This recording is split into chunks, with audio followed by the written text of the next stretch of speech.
A lot of people ask me about dev container setup, which is essentially using Docker for development.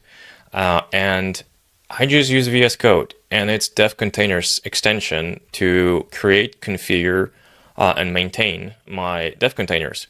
So the extension is called dev containers. It's made by Microsoft. It's well supported. And you can use it to get up and running within like a minute, maybe two, with a dev container that has a bunch of dependencies installed by default, and that is configured for development right from the start. So here's an example that I'm going to use. This is Sentry Ruby, which is the Ruby SDK that we have for Sentry. It's a project I recently started working on, and I didn't have latest Ruby installed, and I didn't have Redis installed. Both things are required by this particular project.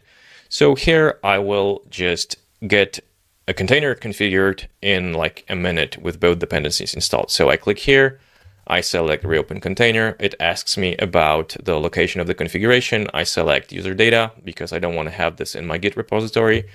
Then I type, if I can type Ruby, I select the latest image, and I know that I need Redis as well. So I type Redis here, Redis server, okay, keep defaults.